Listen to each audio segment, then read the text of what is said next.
Tanya Hayden. This is my speech from Introduction to Communication. This is the final spring 2014. My topic tonight is same-sex marriage.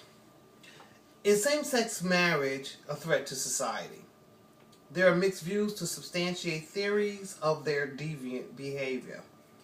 And now that my view has been made clear, let's look at some others.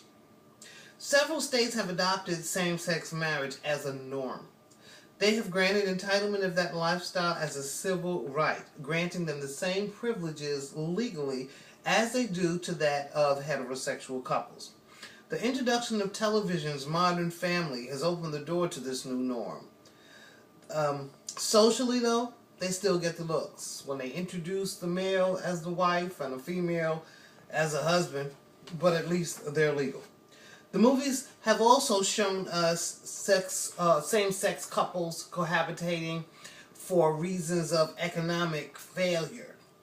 Like the one is I Pronounced You, Chuck and Larry. This was one about firefighters that because of civil agencies needed to be married people. And so we've seen that. But was sex actually in the scheme of things with them? Now, liberal-minded clergy have managed to separate church and state.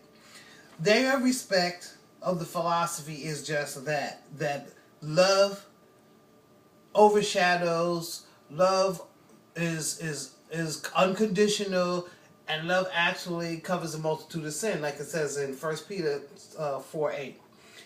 And they actually stand to that. So therefore, they make a choice to perform those rituals. And because they're covered by the First Amendment, there's no threat to them actually doing that. They're still free to choose how they want to operate in the realms of, the sanctuary, the sanctity of marriage. Now, except, of course, in the teachings of Orthodox Jews, T.D. Jakes, and Tom Perkins. Now, not Tom Perkins, I'm sorry, Tony Perkins. He is the head of the ultra-conservative Family Research Council. And in 2008, he led a campaign in California against same-sex marriage. He said if same-sex marriage was legalized, then churches and clergies and pastors would not be able to speak out publicly against same-sex marriage. Of course, that's not true, but it does cause quite an uproar. Then, let me not forget to tell you what God says. The book of Leviticus gives us God's strong views about laying down with the same sex, and he calls it an abomination. So, with that being said, that works for me. I don't need to investigate any further. But that's my own personal opinion. Now, there's also a cliche that says silence is consent. So let's think for a moment about the message and the kind of message that acceptance of same-sex marriage sends to our youth.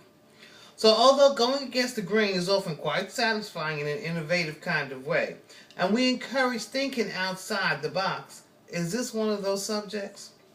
Will our young people disregard the possibility that maybe the desire to spend their lives in a homosexual same-marriage relationship could be a behavioral manifestation of some deep-rooted underlying issue? Ones that's screaming for therapeutic remedy? Well, with all that, let's decipher what marriage in the spiritual context is supposed to be. It was created as a union under the ordinance of God to procreate. Our bodies are designed for ultimate pleasure, not only because of love, but also of physiological and supernatural design. Therefore, homosexual encounters go against natural ordinance of creation and creates an unbalance in humanity's existence and our lifespan. And when we think of same-sex marriage, are we naturally associating homosexuality with it, or can we look further into the reason for this action? Here's another thought.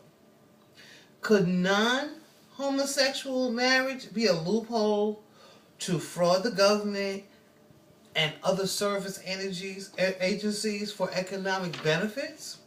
Is sexuality always at the root of this behavior, or is it just possible that economic stability, social benefits, and companionship are factors? What I'd really like to make you aware of is that there are many reasons for behavioral demonstrations. Therefore, because I'm a conservative Christian in behavior, it means I conduct my lifestyle in a non-judgmental fashion toward others. I personally choose not to have God angry, and I will not support homosexual marriages. Now, here's a final thought. Is same-sex marriage and homosexual marriage synonymous? Think about it. Good night.